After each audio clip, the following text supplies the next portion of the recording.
Have you ever said, when is this meeting over? When will this class end? When will the waiter bring our food? When will I get a job? When will I get married? When will we have a child? When is the last time you started a sentence or a thought with, when? Last month? Last week? When this video started? When will this be over? We are conditioned to want to know when. God does things differently. There is another four-letter word that God seems to love. Wait. It's something we all have to do, but something special happens when we allow God into our wait. In the morning, I lay my requests before you and wait expectantly. Be strong and take heart and wait for the Lord. My whole being waits, and in His word I put my hope. So after waiting patiently, Abraham received what was promised. When we wait with God, He begins to work in us. God just might be waiting for you to wait.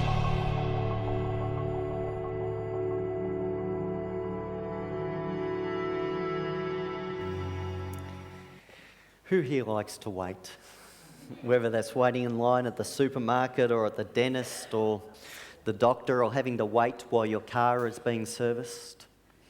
Or you're at the traffic lights and they turn green, but the guy in front of you doesn't move. Does that get on your nerves? Or is that just me? You know, it's the pedal on the right, you shout. You know, what shade of green are you waiting for? Or move, it's not going to get any greener. Or maybe you're not as subtle as what I am, and so you just lean on the horn and move!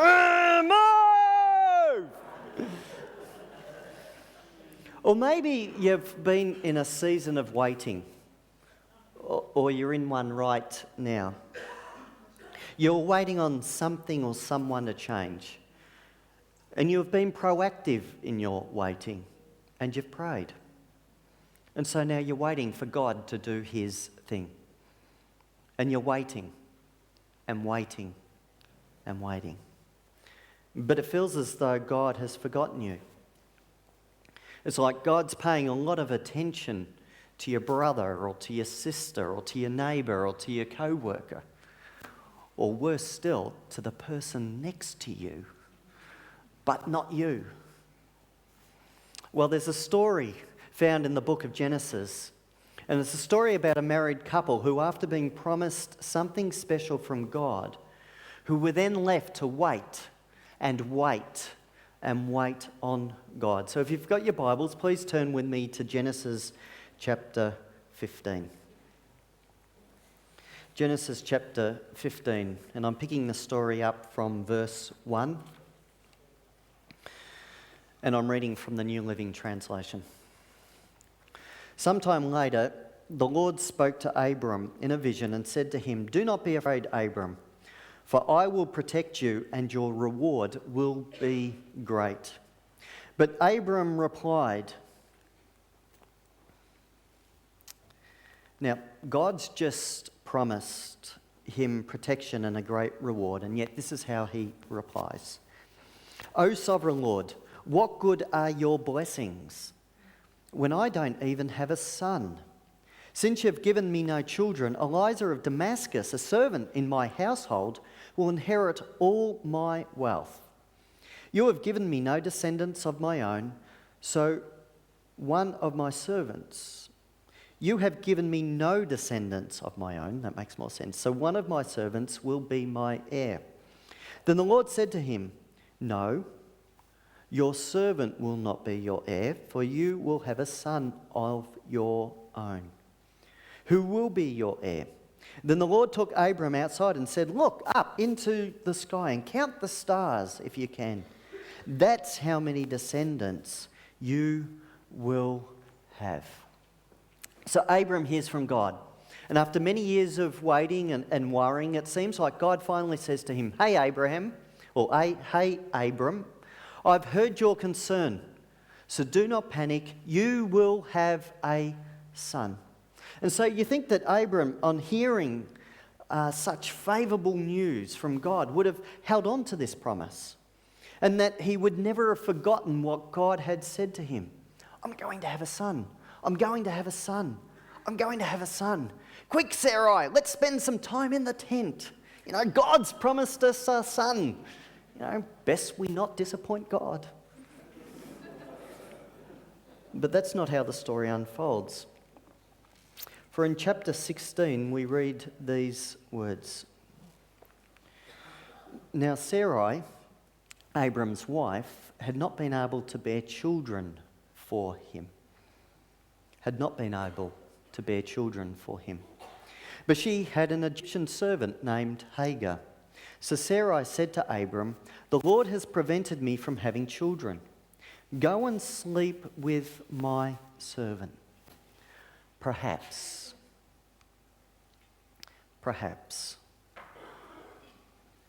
we can sort this out ourselves. Perhaps we heard wrong. Perhaps God has changed his mind. Perhaps. Go and sleep with my servant. Perhaps I can have children through her." And how do you think Abram responded to such a request? "Oh, I don't know about that, dear. I love you too much to sleep with your maidservant." "Oh, I don't know, Sarah. Maybe I'd better go away and think and pray about this." But that's not how Abram responds. Instead, Abram agrees with Sarai's proposal. So there's no surprise there. Verse 3, so Sarai, Abram's wife, took Hagar, the Egyptian servant, and gave her to Abram as a wife. This happened 10 years after Abram had settled in the land of Canaan. In other words, a few weeks went by and there was no change to their circumstances. And then a few weeks transformed into several weeks, and several weeks transformed into a month, and a month transformed into several months, and there was still no change. And then months became years, and as years went by, year after year after year, all Abram and Sarai heard from God was silence. Silence. And then one day his wife Sarai said to him, Perhaps, verse 4. So Abram had sexual relations with Hagar, and you guessed it, she became pregnant. But when Hagar knew she was pregnant, she began to treat her mistress Sarai with contempt. Then Sarai said to Abram, I love this bit, "This is all your fault, Abram." Whose fault? Yes, the husbands. Have you ever been there, guys? All you wanted to do was make your wife happy. That's all. But now it's all his fault. Then Sarai said to Abram, "This is all your fault. I put my servant into your arms, but now that she's pregnant, she treats me with contempt. The Lord will show who's wrong, you or me." And Abram replied, "Look, she is your servant, so deal with her as you see fit." Which has me asking, what happened to holding on to the promises of God, or allowing God to move on their behalf? You deal with this as you see fit. Then Sarai treated Hagar so harshly, that she finally ran away.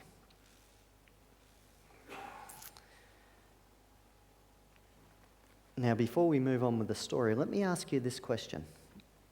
And the question may seem a little left field, a little random, but stick with me. This is the question.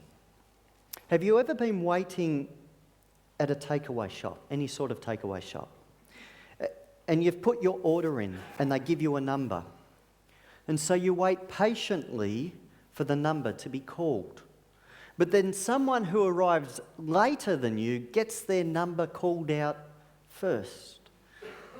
And you're like, oh, maybe it's a smaller order or something, so you let it go. But then the next number gets called up. And you start getting a little worried and a little agitated, and you're thinking, oh boy, gee, I hope they haven't forgotten me. And you look around and you notice that the crowd is getting bigger. And so you go up to the counter and you try to be all calm-like. And you say something like, hey, my number's 92, and I've noticed that you've called 93 and 94. I'm just making sure that you haven't missed my order.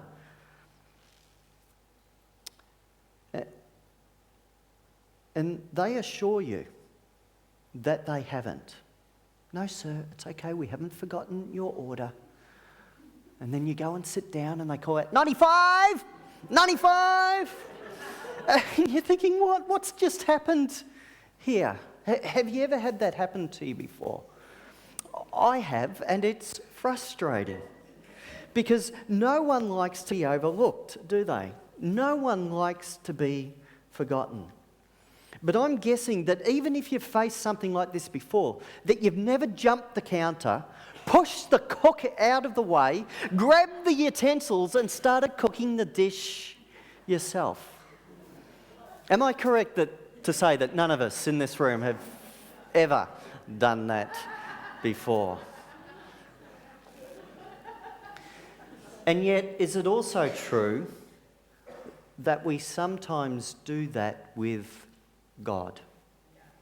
We sometimes do that with God. We've gotten so frustrated that we've stood up, we've jumped the counter, we've yanked the tools out of God's hand and said, I'm tired of waiting. I'm tired of nothing happening. I'm tired of having to wait for you, God, to sort this out. So I'm going to figure it out on my own. I'm not going to pray about it. I'm not going to seek guidance about it. I'm not even going to check to see what's in the Bible about it. I'm just going to solve this in my own strength, on my own, my way.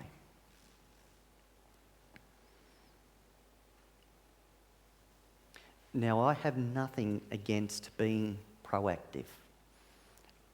I believe that being proactive is a good way to live, a successful way to live. But when we respond in a way that is not of God, then I ask, is that the best way to live? I've heard it said that waiting is the hardest part, that waiting is the hardest part. But I've come to believe that that is not true, that waiting is not the hardest part. Yes, it's the most difficult part and probably the most frustrating part, because waiting is brutal at times. But it's not the hardest part.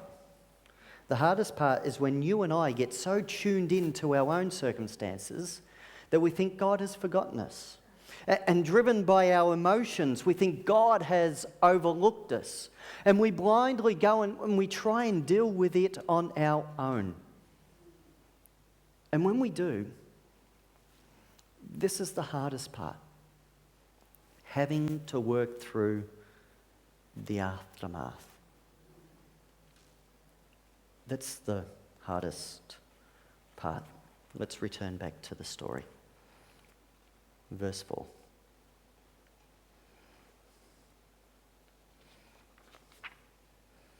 Verse 6. Verse 6. Abram replied, "Look, she is your servant, so deal with her as you see fit." Then Sarai treated Hagar so harshly that she finally ran away. The angel of the Lord found Hagar beside a spring of water in the wilderness, along the road to Shur. The angel said to her, "Hagar, Sarah's servant, where have you come from? And where are you going?" "I'm running away from my mistress, Sarai," she replied. The angel of the Lord said to her, "Return Return to your mistress and submit to her authority." Then he added, "I will give you more descendants than you can count." Does that promise sound familiar? I'll give you more descendants than you can count. It's the same promise that God had given to Abram. Now, I don't fully understand why God gives to her the same promise, but what I do know about God and what I've experienced is that God never reneges on his promises. So maybe this is God's way of reassuring everyone in the story that he never reneges on his promises. Even when we do, God does not. Let's read on verse 11. "And the angel also said, 'You are now pregnant and will give birth to a son. You are to name him Ishmael,'" which means God hears. God hears. "For the Lord has heard your cry of distress."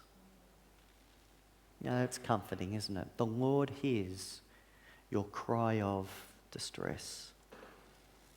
And so if you hear nothing else this morning, if you forget everything that I've said or what's happened in this morning's meeting, please don't forget this. Please don't forget this. The Lord hears your cry of distress. The Lord hears your cry of distress. I think that message was for both women, not just Hagar. Verse 12, "This son of yours," that's interesting. "This son of yours," my words now, conceived by Abram. "This son of yours, which was conceived because Sarai said perhaps. Perhaps. This son of yours, which was conceived in a moment of perhaps. Perhaps God has forgotten us, or perhaps God has changed his mind, or perhaps God doesn't really respond to people like you and me. Perhaps. This son of yours will be a wild man, as untamed as a wild donkey," the angel goes on to say. And so, although God responds favourably towards her, there's still consequences for poor choices, poor decisions. And this is it. "This son of yours will be a wild man, as untamed as a wild donkey. He will raise his fist against everyone, and everyone will be against him. Yes, he will live in open hostility against all his relatives." And I want to suggest, folks, that we're still living with this mess today. We're still living in this mess today.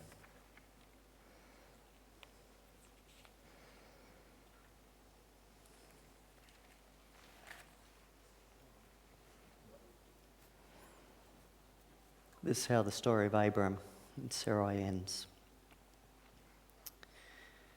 When Abram was 99 years old,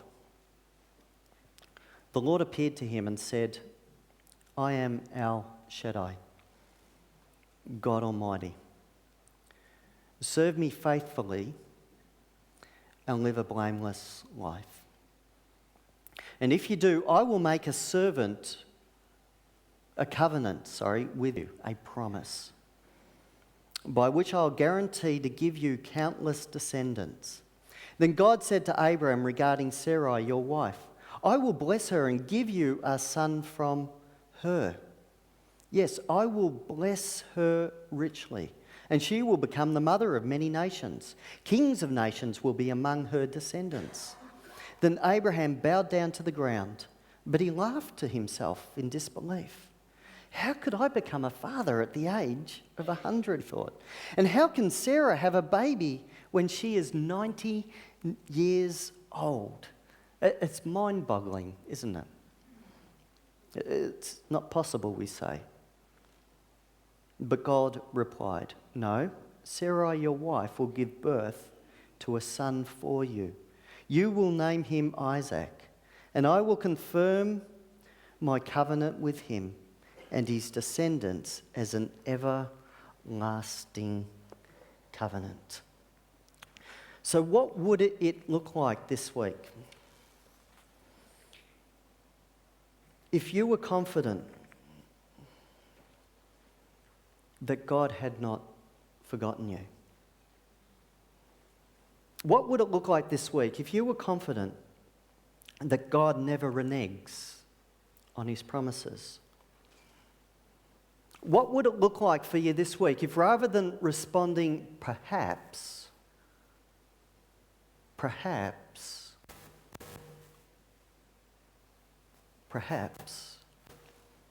you instead bow before God?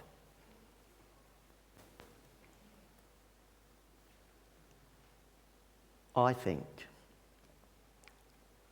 and this is just me, but I think one of the most dangerous words in the English language is the word perhaps. Perhaps I can get away with this. Or perhaps if I respond this way, then it will be different for me.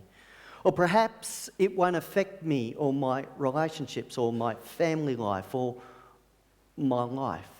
Perhaps.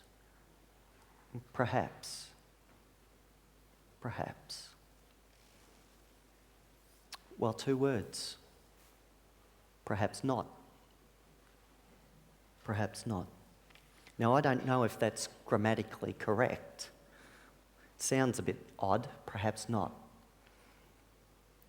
But there's still truth to those words. It's a fundamental truth. Perhaps not. Perhaps not. So again, I ask, what would it be like if you were confident that God had not forgotten you?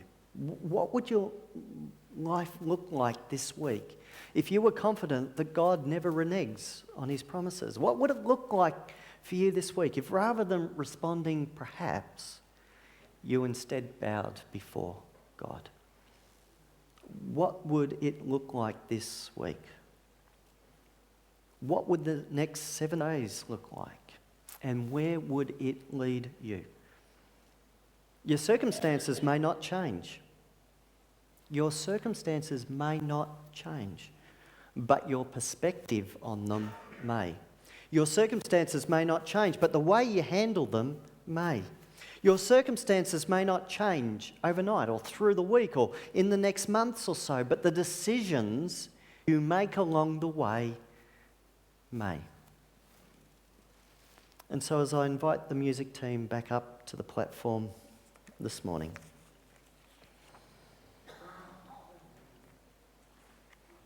we're going to sing another song. And as we sing, if you need a reminder that God has not forgotten you, or that God does not forget his promises, then as we sing, come forward and feel free this morning just to come and to take one of these handouts that simply remind us, the Lord has heard my cry of distress. So I will serve him faithfully, and God will confirm his covenant with me, and I with him. And so as we sing this morning, this opportunity to come forward for prayer, to come just to grab a reminder from God, or to come and to pray, this place is available this morning. Let's come in the freedom that we share in this place together and pray to our God as we sing. Thanks, guys.